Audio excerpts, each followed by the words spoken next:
This is video 7 of the full body series of the basic self trigger points.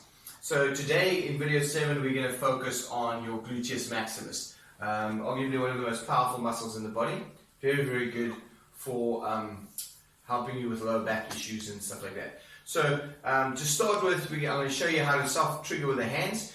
With the glutes, the hands are not as effective as the tools.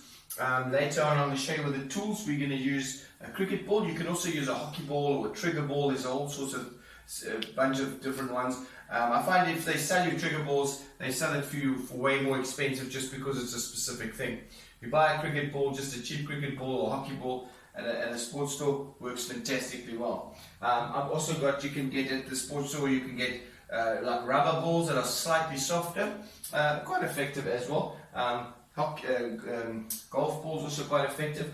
Golf ball more I use for the feet and maybe the arms and hands, smaller areas where you can do it. But for the glutes, we're going to use the hockey ball. Then also you got a foam roller that you can use in certain instances. And then of course, if you don't want to mark the wall, you can put it in a gym towel or a sock or something like that, and just cover your the ball so that you don't get a mark on the wall.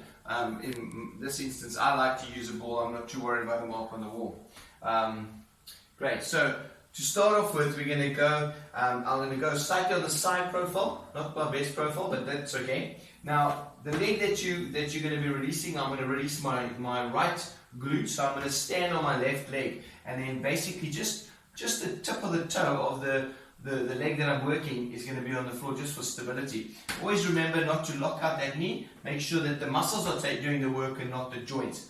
You're going to grab the hands, fingers pointing down onto the glute, and that's where you can kind of stimulate, feel around for it. And in this position, you've got to push quite hard to get nice and deep in. So it's not about how hard you go, but it is a little bit of an awkward position. So instead of trying to push too hard, what I like to do is add movement. Movement's always key. So a little bit of a movement with the fingers, and then you can add a little bit of a movement with the legs. So you can either bring the knee up and take it down. That's a very good way to get in there. So you grab hold of the muscle, a little bit of a movement, bring up and take down. It helps to stimulate and release the muscle a little bit.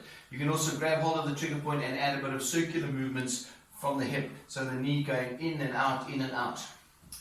Then if you don't want to, if you find it a bit awkward to stabilize, you can hold onto a chair or onto a wall. In this case, a wall is fine. A little bit of a bend in the elbow, make sure that you're using the muscle to hold yourself up. The knee again is slightly bent, and that you're able to do a bit of movement in there, and then in this position. Now just watch, if you're going to do this, silly thing I know, but it's always better to say everything. If you stand too close, you bring your knee up, you could knee the wall, it could be quite sore. So give yourself a little bit of space so that you can add the movement that you need.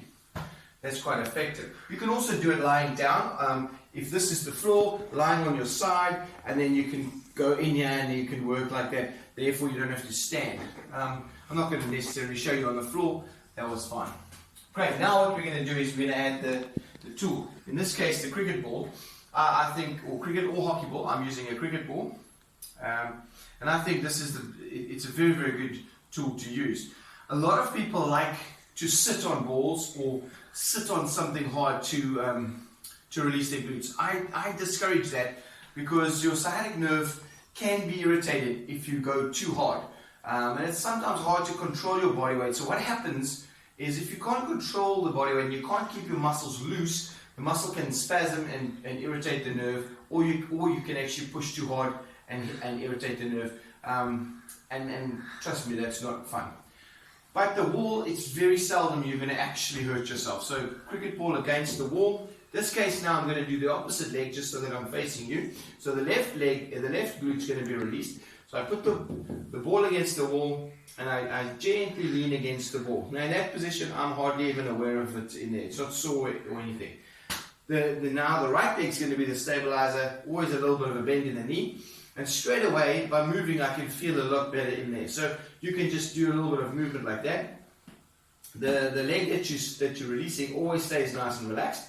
Now you can add a bit of movement up and down and also side to side, and then also a little bit of that rotation, both medial or lateral rotation. And then what you can now do is you can contract the muscle and relax into it. Contract and relax into it. That also helps you to get nice and deep. And then of course there's slightly different angles. All the way from the coccyx. Watch that you don't push too hard on the bone itself, but just off the bone, or it's actually more the sacrum. The coccyx is more round, but it's attached to the sacral bone in any case. So then you go around, and then you can also just that little bit of side to side movement is very effective. And then when you feel a good trigger point, hold it for 3 to 5 seconds. I don't like to hold it for too long, just long enough, and then back off, and rather go back to it a few times rather than going on it too long. Fantastic. That concludes the video for the glute self-release. Thanks for watching.